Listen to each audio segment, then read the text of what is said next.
오늘 이 주일 예배를 통해서 우리에게 주시는 하나님의 말씀은 로마서 2장 1절로 16절까지의 말씀입니다. 신약성경 240면에 있습니다. 로마서 2장 1절부터 16절까지의 말씀, 신약성경 240면에 있습니다. 꼭 여러분의 성경책을 펴셔서 말씀을 찾으시기를 바랍니다. 로마서 2장 1절부터 16절까지 우리 한 절씩 교독하겠습니다.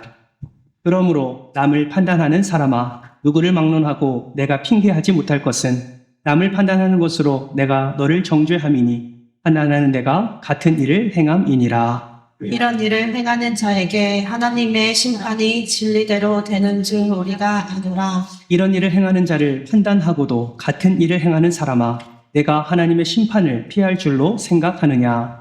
혹 내가 하나님의 인자하심이 너를 인도하여 회개하게 하심을 알지 못하여 그의 인자하심과 용납하심과 길이 참으시니 풍성함을 멸시하느냐. 다만 내 고집과 회개하지 아니한 마음을 따라 진노의 날, 곧 하나님의 의로우신 심판이 나타나는 그날에 이 말 진노를 내게 쌓는도다. 하나님께서 각 사람에게 그 행한 대로 보응하시되 참고 선을 행하여 영광과 존귀와 썩지 아니함을 구하는 자에게는 영생으로 하시고, 오직 당을 지어 진리를 따르지 아니하고 불의를 따르는 자에게는 진노와 분노로 하시니라. 악을 행하는 각 사람의 영에는 환난과 공고가 있으리니 먼저는 유대인에게요 그리고 헬라인에게며, 선을 행하는 각 사람에게는 영광과 존귀와 평강이 있으리니 먼저는 유대인에게로 그리고 헬라인에게라. 이는 하나님께서 외모로 사람을 취하지 아니하심이라. 무릇 율법 없이 범죄한 자는 또한 율법 없이 범하고, 무릇 율법이 있고 존재한 자는 율법으로 말미암아 심판을 받으리라. 하나님 앞에서는 율법을 듣는 자가 의인이 아니요 오직 율법을 행하는 자라야 의롭다 하심을 얻으리니,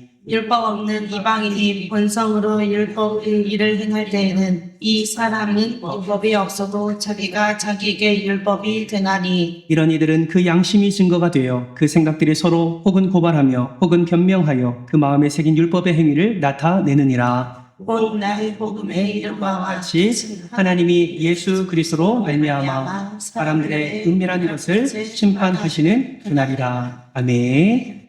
할렐루야. 지난 한 주간도 잘 지내셨습니까? 우리 환한 미소 또 기쁜 마음으로 우리 옆에 있는 분들 손을 꼭 잡으시고 이렇게 한번 축복하겠습니다. 함께 예배 드릴 수 있음이 감사입니다.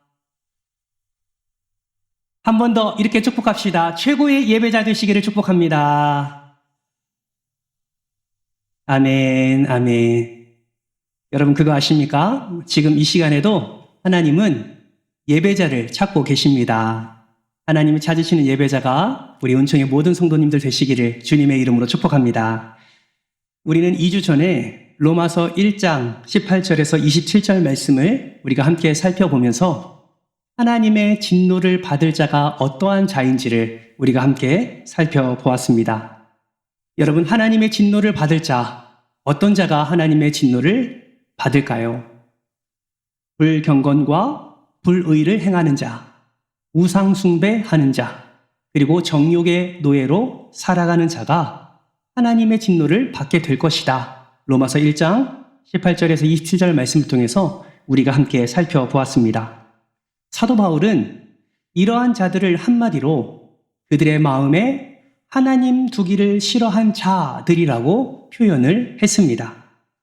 그러면서 로마서 1장 29절에서 32절까지의 말씀을 통해서 마음에 하나님 두기를 싫어하는 자가 어떠한 죄를 범하는지, 불의와 추악과 탐욕, 그 이후에 수많은 죄들을 나열하면서 21가지의 죄를 기록한 것을 우리는 살펴보았습니다.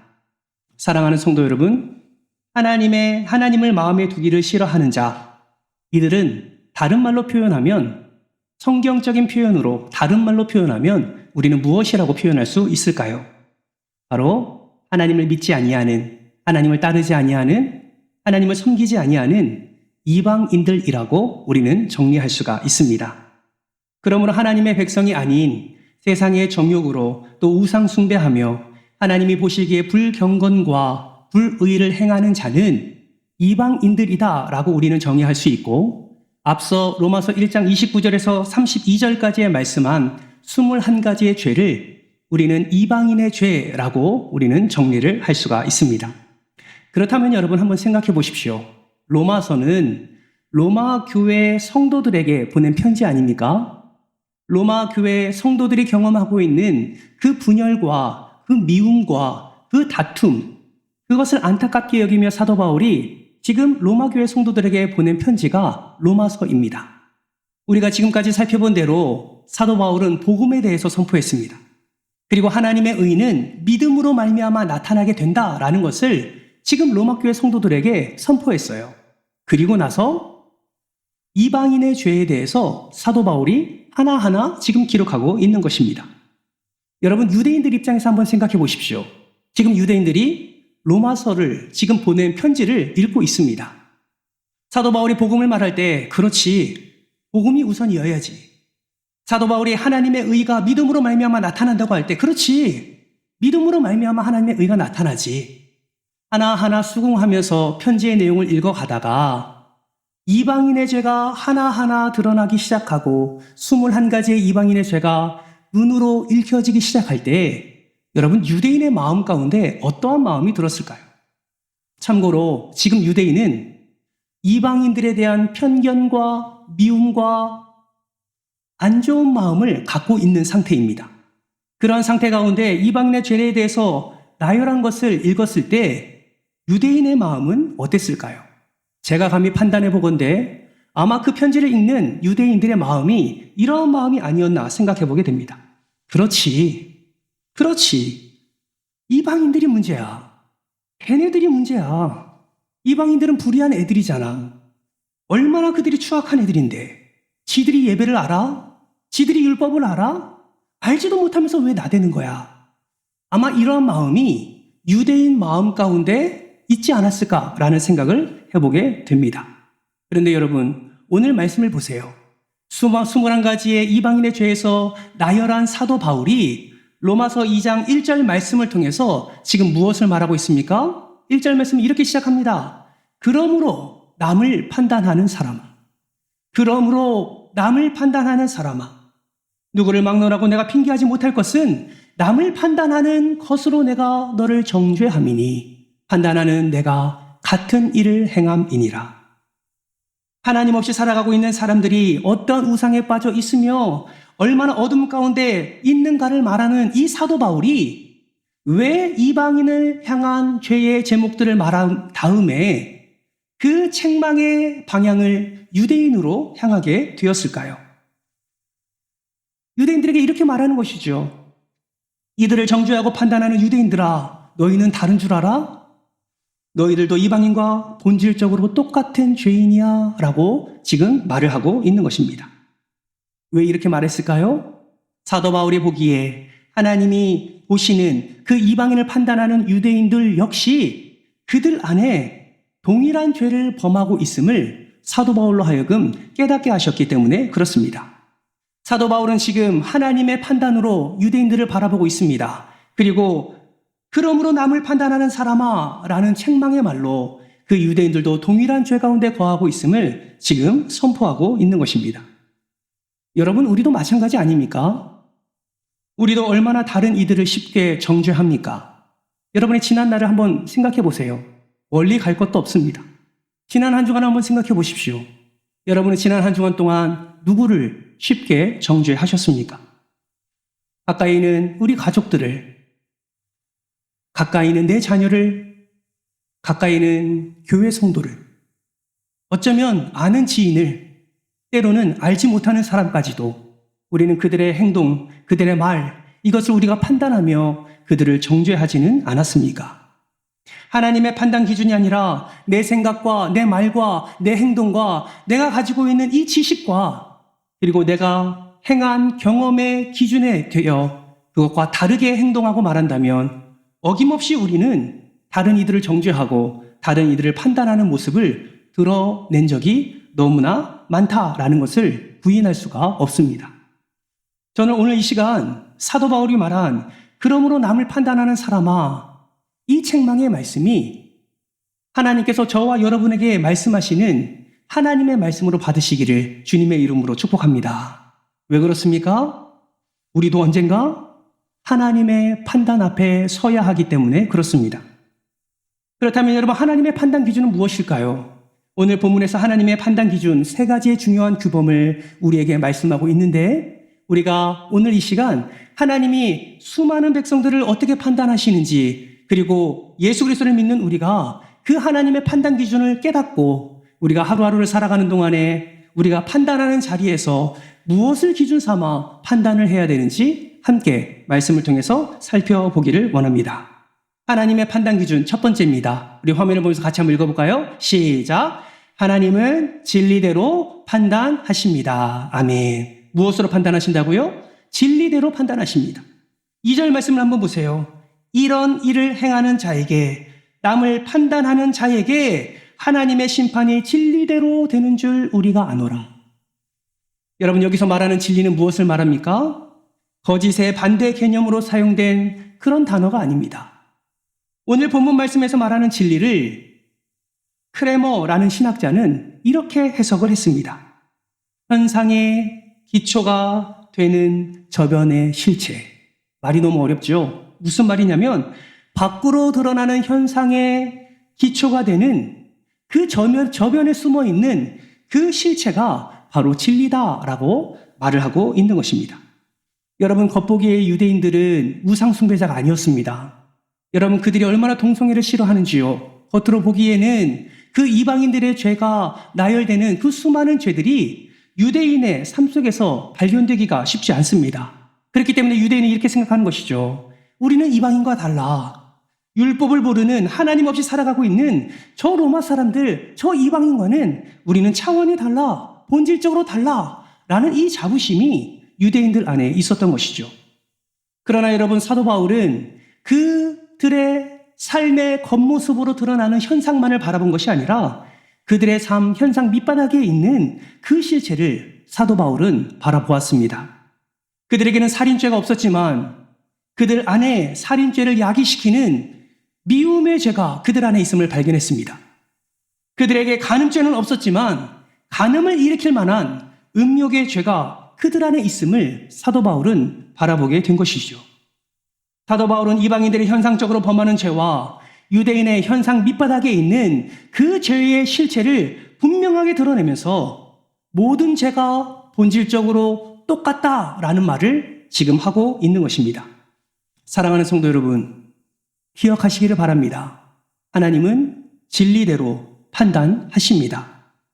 하나님은 겉으로 나는 현상으로 판단하지 않으시고, 하나님은 저와 여러분을 판단하실 때 그 판단이 오늘의 판단이든 예수 그리스도가 다시 오실 때의 그 최후의 심판 자리든 전능하신 하나님, 창조자이신 하나님은 우리를 바라보며 진리대로 판단하신다는 사실을 반드시 기억하시기 바랍니다. 여러분, 하나님도 진리대로 판단하시는데 여러분, 하나님을 믿는 우리가 어찌 우리의 마음대로, 우리의 생각대로 다른 이들을 쉽게 정죄하고 판단할 수 있겠습니까?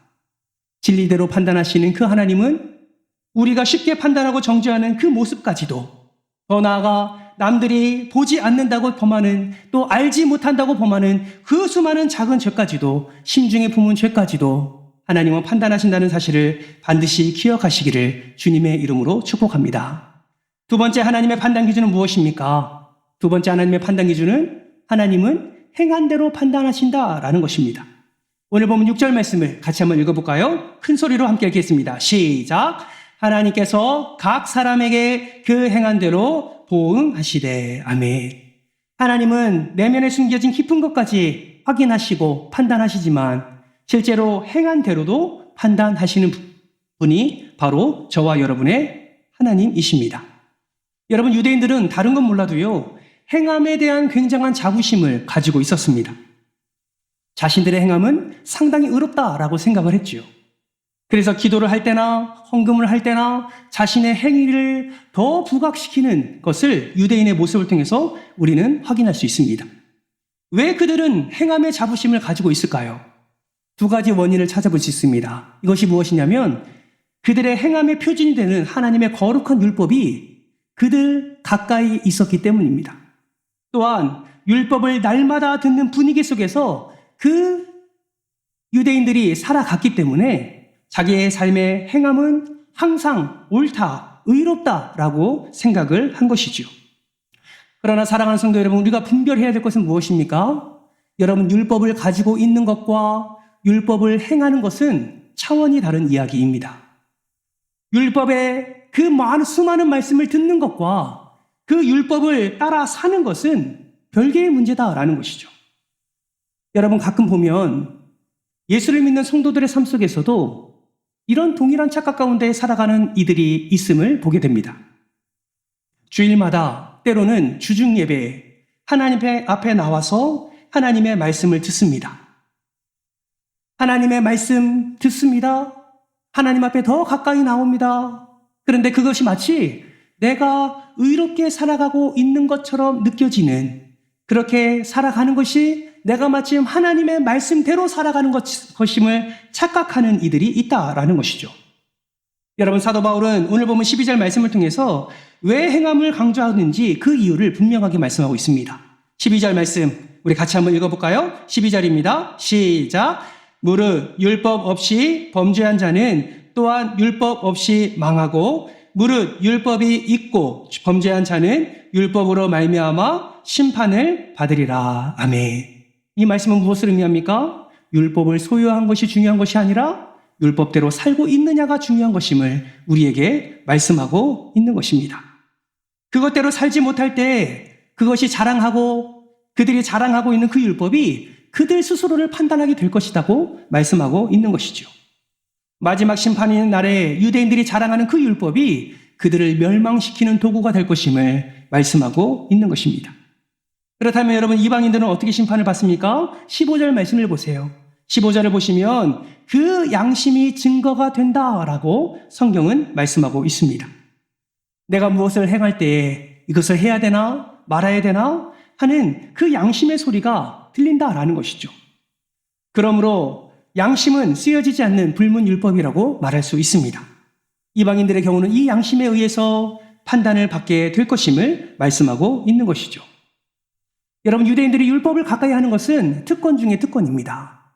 여러분, 우리가 성경을 읽고 성경 말씀대로 살아갈 수 있는 기회가 주어지는 것은 저는 그리스도인들에게 허락한 가장 은혜 중에 은혜가 아닌가 생각해 봅니다. 여러분, 하나님의 말씀이 생명의 말씀임을 믿으십니까? 이 말씀을 통해서 구원을 얻게 됨을 여러분 믿으십니까? 이 말씀 안에 구원이 있음을 믿으십니까? 이 말씀에 복이 있음을 믿으십니까? 이 말씀을 가까이 하는 것 자체가 우리에게 얼마나 큰 은혜입니까? 그런데 너무나 안타까운 것은 말씀을 가까이 하는 것에만 그치는 것이 문제다라는 것이죠. 말씀 듣는 거 너무 좋습니다. 말씀의 홍수시대를 살아가고 있지 않습니까? 유튜브를 열어보면 여러분들이 좋아하는 목사님들의 말씀이 얼마나 홍수처럼 밀려오고 있습니까? 말씀 듣는 건 너무 귀합니다. 너무 중요해요. 여러분, 말씀 많이 들으시기 바랍니다. 2단 영상 보지 마시고 검증된 목사님의 말씀 들으세요. 그러나 거기서 멈추지 마십시오. 들은 만큼 순종의 자리로 나아가시기를 주님의 이름으로 축복합니다. 왜요? 말씀을 행하는 자가 하나님이 예비하신 은혜를 누리기 때문에 그렇습니다. 정말 여러분이 하나님의 은혜를 사모한다면 말씀을 가까이 하는 것으로 만족하지 마십시오. 내 집에 성경책이 여러 권이 있다는 것으로 만족하지 마십시오. 말씀을 듣는 것으로만 만족하지 마십시오. 주일 예배에 나와서 말씀 듣습니다. 말씀 듣는 것으로만 만족하지 마십시오. 지금 우리가 드려지는 이 예배가 우리가 의롭다함을 증거하는 증거가 될 수 없습니다.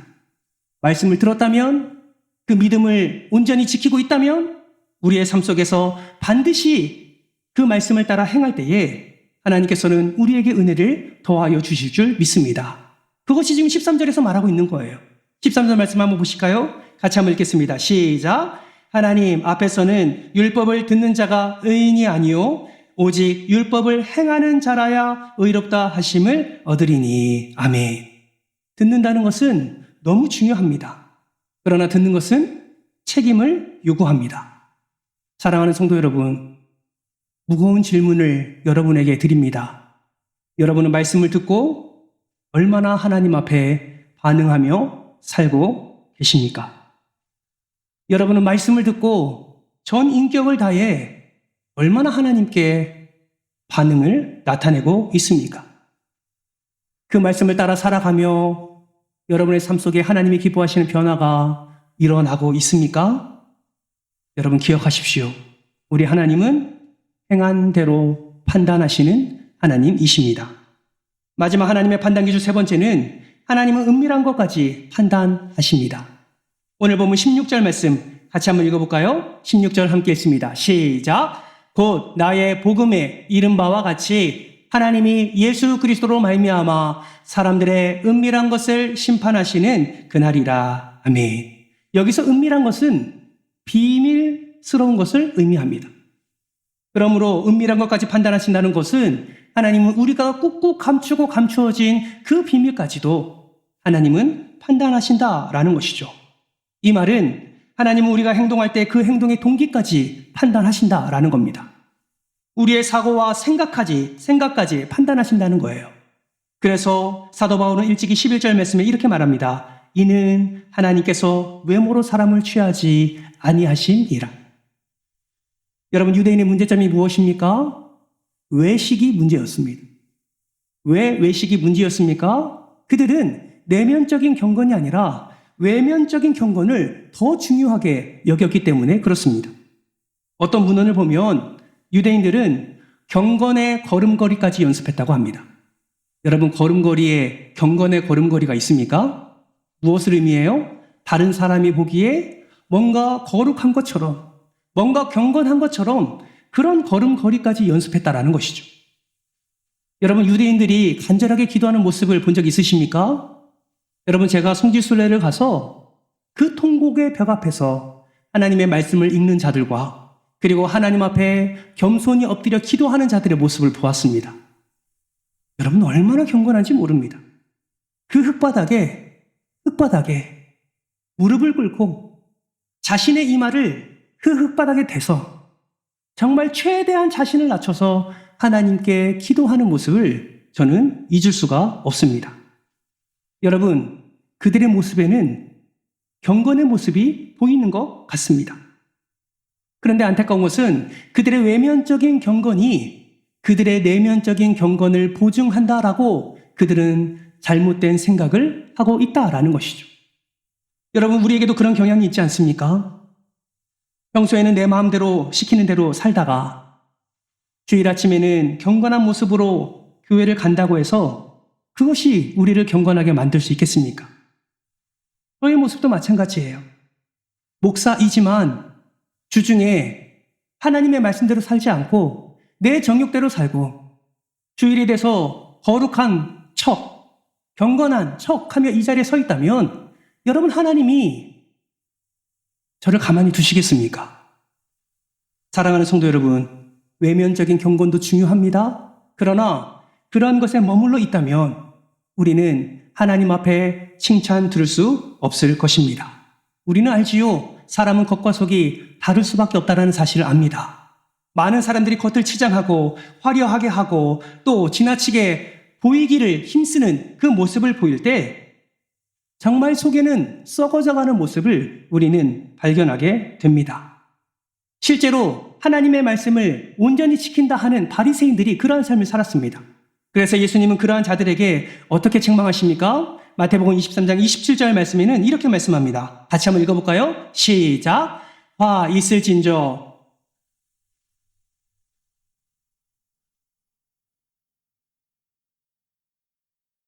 그 안에는 죽은 사람의 뼈와 모든 더러운 것이 가득하도다. 아멘. 여러분 이 말씀을 지금 나에게 주신 하나님의 말씀으로 받으십시오. 그리고 한번 점검해 보십시오. 저와 여러분은 회칠한 무덤처럼 겉은 멀쩡하지만 내 속은 시체 썩은 냄새가 나고 있지는 않습니까? 혹시 내 안에는 더러운 뼈들이 굴러다니고 있지는 않은가요? 여러분 기억하십시오. 하나님의 판단 기준은 겉을 보고 판단하시는 것이 아니라 우리의 은밀한 것까지 꿰뚫어 보시는 그 판단을 우리 주님께서는 하신다라는 사실을 반드시 기억하시기를 바랍니다. 16절 말씀을 다시 볼까요? 곧 나의 복음의 이른 바와 같이 하나님이 예수 그리스도로 말미암아 사람들의 은밀한 것을 심판하시는 그날이라. 최고의 심판의 그날에는 우리 속에 있는 모든 것이 다 드러나게 될 것입니다. 그것을 예수 그리스도가 심판하실 겁니다. 예수님 앞에 설 때 내 생각이 드러나고 내 동기가 드러나고 내가 감추었던 모든 것이 드러나게 될 것입니다. 그러므로 여러분, 오늘 이 귀한 강단에서 여러분에게 부탁의 말씀 드립니다. 여러분, 경건의 모양만 취하지 마시고 은밀한 것까지 보시는 하나님 앞에서 정직함과 정결함으로 경건의 능력까지 나타내는 복된 인생 되시기를 주님의 이름으로 축복합니다. 속에서 썩은 내를 내뿜는 것이 아니라 우리의 내면까지도 예수 그리스도로 가득 채워서 예수 그리스도의 향기로 나타내는 삶이 되시기를 주님의 이름으로 축원합니다. 여러분, 하나님은 이렇게 진리대로 행한 대로 은밀한 것까지 하나님은 판단하십니다. 그런 하나님을 우리가 믿고 있는 거예요. 그렇다면 이런 하나님을 믿는 우리는 어떻게 살아가야 될까요? 우리는 앞서 말한 것처럼 쉽게 판단합니다. 판단의 자리에 설 때가 있습니다. 그러면 그 판단의 자리에 섰을 때 예수 믿는 우리는 어떠한 기준으로 판단을 해야 할까요? 첫 번째, 우리 화면을 보면서 같이 한번 읽어볼까요? 시작! 사랑으로만 판단해야 합니다. 아멘. 사랑으로만 판단해야 돼요. 주께서 우리를 사랑으로 판단하십니다. 아멘이십니까? 가장 확실한 그 교리가 무엇입니까? 칭의 교리죠. 우리가 칭의를 통해서 의롭다함을 우리는 하나님께 인정을 받았습니다. 우리가 죄가 없다는 얘기가 아니라 의롭다함을 여기며 하나님이 그렇게 사랑으로 보아주셨기 때문에 우리는 그 칭의의 은혜를 누리며 구원의 은혜를 누리는 것이죠. 여러분, 우리가 다른 사람을 바라볼 때도 마찬가지입니다. 여러분, 다른 사람을 쉽게 판단하시는 분이 계십니까? 여러분, 판단을 쉽게 하지 마시기 바랍니다. 여기서 말하는 판단을 하지 말라는 것은 사회를 향한 비판적인 모든 그런 판단을 아예 하지 말라는 이야기가 아닙니다. 이웃을 돕기 위한 판단이라면 해야죠. 사람을 살리기 위한 판단이라면 해야죠. 그러나 그 판단의 기준이 무엇이라고 말합니까? 사랑으로만 해야 된다라고 성경은 말씀하고 있다라는 것입니다. 아시시의 성자 프란치스코는 이에 대해서 이렇게 말을 합니다. 그대가 누군가를 판단할 때 그의 실수, 그의 잘못에 대해서 그가 겪고 있는 아픔과 똑같은 정도의 아픔과 그의 허물을 인하여 흘리는 연민의 눈물이 없다면 이웃을 판단하지 마십시오. 이웃을 도우려는 동기가 있습니까? 그를 사랑하려는 동기가 있습니까? 그의 허물을 교정하여 새로운 삶의 장을 다시 세우고 싶은 동기가 아니라면 이웃을 판단하지 말아야 된다라고 지금 말을 하고 있는 것입니다. 사랑하는 성도 여러분, 사랑으로만 판단하시기를 주님의 이름으로 축복합니다. 그럼 어떻게 하면 사랑으로 판단할 수 있을까요? 남을 먼저 판단하기 전에 나 자신을 먼저 판단해 보아야 합니다. 여러분, 내 눈에 들보가 있는데 어찌 다른 사람의 눈에 티를 뺄 수 있겠습니까?